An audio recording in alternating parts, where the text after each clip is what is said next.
Chuti nama kunze samizi Impano FM ndabaramukije aho muri hose. Akaba ari itariki imwe y'ukwezi kwa gatanu umwaka wa 2024 n'umunsi mukuru wahariwe abakoze n'akazi. Tukaba tugiye tubashikirize uko umunsi mukuru wakurikiranye. Watangwanye ni defile yahereye ku kibuga cy'umupira w'amaguru gushitsa ku nyubako za commune. Ibirori by'uyu munsi bikaba byabereye ku nyubako ya commune Mubimbi. Tuyakesha mugenzi wacu Oscar yari yahishikiye.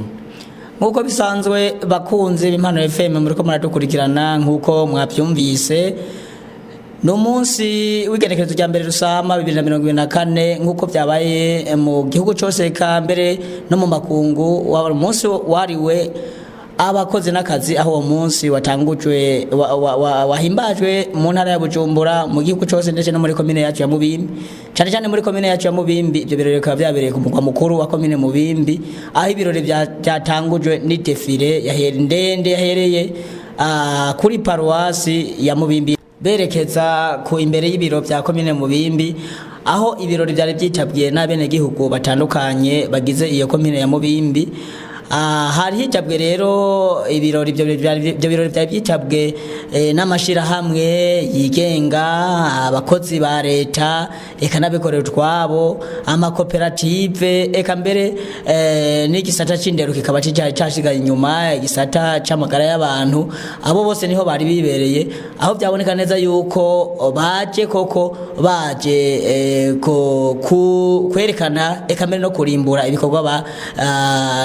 ibikorwa baranguye mu kiringo cyose kirangiye.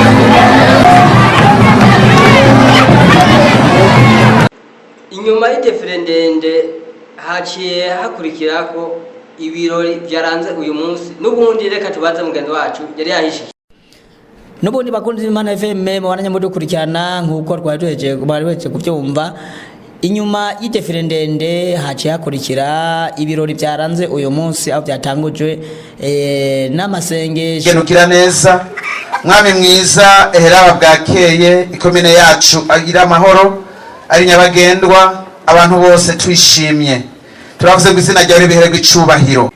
Amasengesho arangiye baraheza babananya n'ururimbo ruhagize igihugu cacu. Inyuma y'ururimbo ruhagize igihugu cacu hakaba haciye abandanya n'umurisho w'ingoma babatimbo b'Imubimbi. Inyuma y'umurisho w'ingoma hakaba haciye abananiriza ko n'imigwi y'intambo, imbyino n'intambo aho byaboneka ko abagiye bafata umwanya wose bagenda berekana icivugo cyanye n'icubahiro umukuru w'igihugu cacu avuga ati dukomeze ibikorwa ku buryo umwe wese arimbura ibyo yakoze. Ikaba arico civugo cyaranze uwo munsi w'igerekezo rya mbere rusama 2024 ku rwego rw'igihugu cyose. Murakoze. Mu gusozera amakuru yacu n'ubundi reka tuyarangirize mu kiganiro mutandukanye wa commune Mubimbi yahaye abanditsi n'abamenyesha makuru ba Radio Impano FM. Inyuma y'ibirori mutandukanye wa commune Mubimbi akaba yatanze ikiganiro ku banditsi n'abamenyesha makuru ba Radio Impano FM aho yamenyesheje abene gihugu bose ba commune Mubimbi yuko bokora bisunze imbona kazoza ya nyenicubari mukuru w'igihugu cacu avuga yuko mu mwaka wa 2040 igihugu cy'u Burundi kizoba ari igihugu cifashe, mu mwaka wa 2060 kibazo ari igihugu giteye imbere. N'ubundi reka tumutega amatwi. Gukora twisunze imbona kazoza yo mu mwaka wa 2040 igihugu cifashe n'ibihumbi 2060 igihugu giteye imbere. Umutino ni muhanuriki abene igihugu bo batariko barakora bisunze imbona kazoza kugira ngo tuze tuyishikeko. Ubwa mbere nkuko nabivuze nk'ubuserukira abene igihugu ba commune Mubimbi ico duhamagarira ubwa mbere no guhimiriza abene igihugu no kubereka aho tugeze niyo twifuza gushika dufatiye kwiyo mbona kazoza.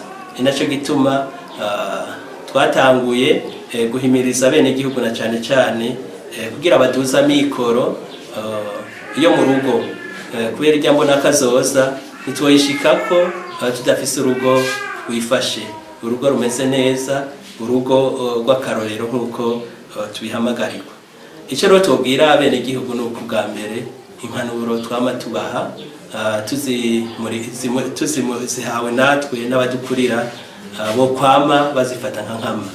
Ariko ro muri commune Mubimbi turizera yuko hariho akarusho kubera turabona yuko hari abatanguye kubikorerako. Igihambaye rero nuko n'ubu tubandanye duhimiriza ingo zose kugira ngo urugo rwose rugire icyo gwirata, na cyane cyane mu ntumbero yo gushira mu ngiro imbonakazoza y'ibihumbi 2040 igihugu cifashe n'ibihumbi 2060 igihugu giteye imbere. Muri make rero tuhamagarira kuja ku kivi, na cyane cyane bakisunga intumbero igihugu kiduha, intumbero igihugu gishaka, kugira ngo umwene gihugu hariya mu rugo iwe abanze yiteza imbere, gutyo umutumba uzoca utera imbere, ikomini itera imbere, n'igihugu gitera imbere, twifashishije imbonakazoza dufise. Inyuma yaho umustanire wa komine Mubimbi akaba yarangije akengurukira cyane abene gihugu, eka mbere anabivuriza n'umunsi mukuru wahariwe abakozi n'akazi n'ubundi tumuteka amatwi. Gusozera mu nkundire nipfurize abene gihugu ba komine Mubimbi bose umunsi mukuru mwiza w'abakozi n'akazi, kandi tubipfurize n'ingoga nyinshi n'amagara meza yo kuzosubira kurangura ibikorwa byiza mu mwaka ukurikira. Nuko murakoze. Reka tubashimire cyane mwese mwakurikiranye amakuru yacu naho gutaha.